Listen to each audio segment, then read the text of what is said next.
Assalamualaikum warahmatullahi wabarakatuh. Shalom, Om Swastiastu, Namo Buddhaya, Salam Kebajikan, salam sejahtera bagi kita semua. Perkenalkan, nama saya Ardian Saer dengan NIM L021201025 dari Prodi Manajemen Sumber Daya Perairan, Departemen Perikanan, Fakultas Ilmu Kelautan dan Perikanan, Universitas Hasanuddin. Pada kesempatan kali ini saya akan membuat video dari mata kuliah Dasar-Dasar AMDAL yang diampu oleh Ibu Sri Wahyuni Rahib mengenai salah satu dokumen analisis dampak lingkungan atau dokumen AMDAL di salah satu bandara internasional Soekarno-Hatta mengenai pengembangannya, di mana pengembangan bandara ini eh, pengembangan Bandara Udara Internasional Soekarno-Hatta. Adapun topik yang akan dibahas pada video kali ini ada 5 topik. Yang pertama mengenai jenis proyek, kedua kegiatan atau aktivitas proyek, yang ketiga komponen lingkungan yang berdampak, yang keempat batas studi AMDAL, dan yang kelima adalah tenaga ahli atau pakar. Saja yang pertama mengenai jenis proyek.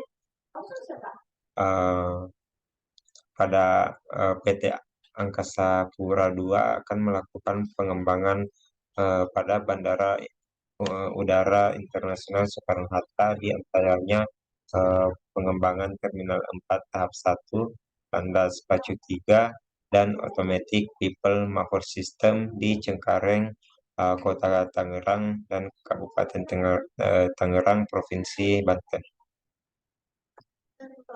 Selanjutnya mengenai kegiatan dan aktivitas proyek. Komponen kegiatan pengembangan pada Bandara Udara Internasional Soekarno-Hatta yang dapat menyebabkan dampak dapat dibagi menjadi 4 tahapan, yaitu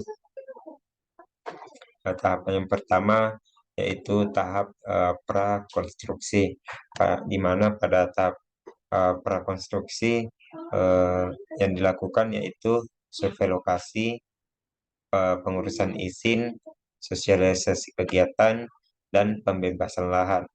Dan selanjutnya yaitu tahap konstruksi, di mana pada tahap konstruksi ini yang dilakukan yaitu rekrutmen tenaga kerja konstruksi. Selanjutnya yaitu mobilisasi peralatan dan material, pembangunan dan pengoperasian base camp, penyiapan lahan, pembangunan fasilitas sisi udara pada runway 3, taxiway, apron, pengembangan fasilitas navigasi, dan lain-lain. Selanjutnya, pembangunan fasilitas sisi darat, di mana pembangunan Terminal 4 tahap 1 dan Hotel Airport Terminal 3, pembangunan Power Plant atau PLTG, pembangunan APMS, pembangunan fasilitas pendukung lainnya. Selanjutnya itu demobilisasi peralatan dan material dan pelepasan tenaga konstruksi. Dan selanjutnya itu tahap operasi. Pada tahap operasi yang dilakukan yaitu rekrutmen tenaga kerja operasi, pengoperasian fasilitas sisi udara, pengoperasian fasilitas sisi darat pada Terminal 4 tahap 1 dan Hotel Airport Terminal 3, serta APMS atau Automatic People Mover System, dan yang selanjutnya itu pemeliharaan fasilitas bandar udara.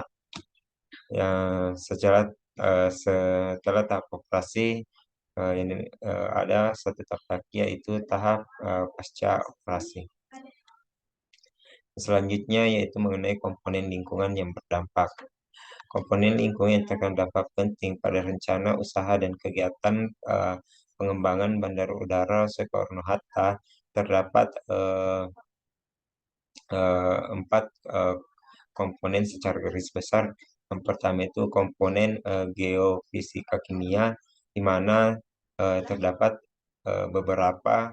Yang pertama itu terhadap kebisingan, kualitas air, limbah cair, sampah, kondisi tanah, curah hujan, iklim, suhu udara, kelembapan udara, dan curah hujan. Yang kedua itu terkait dengan komponen biologi, yaitu flora darat, fauna darat, serta biota air. Selanjutnya yaitu mengenai komponen sosial ekonomi budaya. Terdapat 4 komponen dalam sosial ekonomi budaya. Yang pertama itu karakteristik masyarakat, kondisi sosial ekonomi, kondisi sosial budaya, sikap dan persepsi masyarakat. Yang komponen terakhir yaitu komponen kesehatan masyarakat, di mana pada komponen kesehatan masyarakat ini terbagi dari 5 poin, yaitu sarana kesehatan, tenaga kesehatan, sarana air bersih, sampah, serta penyakit. Selanjutnya itu mengenai batas studi AMDAL. Pada batas studi AMDAL terdapat 5 batas studi. Yang pertama itu batas proyek.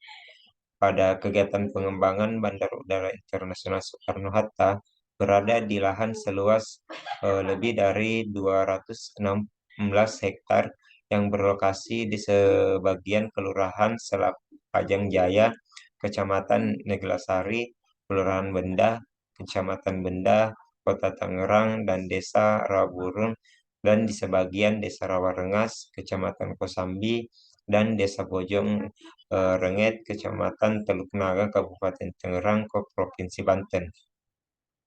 Batas selanjutnya itu batas ekologi. Dalam kajian ini yang termasuk batas ekologi pada pengembangan Bandar Udara Soekarno-Hatta, yaitu meliputi ekologi air, pemukiman, udara, flora dan fauna. Sebagai pertimbangan, penentuan batas ekologis adalah luasnya lingkungan yang terpengaruh oleh kegiatan pembangunan, diantaranya itu wilayah yang terkena dampak akibat pengaruh kegiatan seperti pencemaran udara, peningkatan kebisingan, penentuan kualitas air pemukiman, dan sebagainya. Selanjutnya yaitu batas sosial, di mana batas sosial dalam studi AMDAL yaitu diambil dari batasan kawasan kebisingan, dikarenakan semua wilayah diidentifikasi kawasan terdampak seperti wilayah pembebasan lahan, potensi perubahan genangan air, dan kawasan kemacetan di daerah pemukiman serta kebisingan yang menyebabkan batas sosial berada dari mengikuti wilayah atau kawasan kebisingan.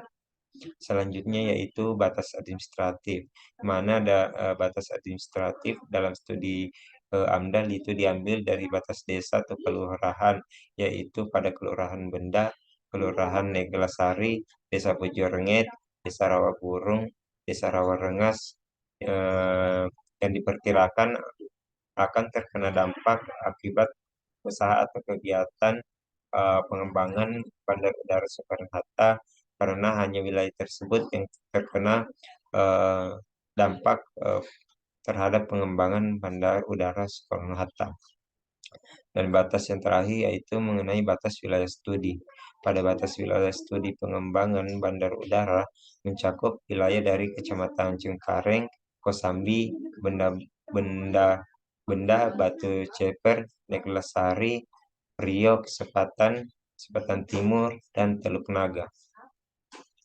Adapun tenaga ahli atau pakar yang digunakan dalam pengembangan Bandar Udara Soekarno-Hatta ini yaitu sebanyak 200 tenaga ahli yang digunakan dalam pengembangannya ya, pada Terminal 4 tahap 1 landas pacu 3 dan Automatic People Mover System, diantaranya yaitu ahli teknik sipil, ilmu tanah, kesehatan masyarakat, ilmu sosial, ahli kehutanan, dan teknik geologi, serta ahli atau pakar lainnya. Itulah video yang sempat saya sampaikan pada kesempatan kali ini mengenai salah satu bahasan mengenai dokumen AMDAL pada pengembangan Bandar Udara Soekarno-Hatta.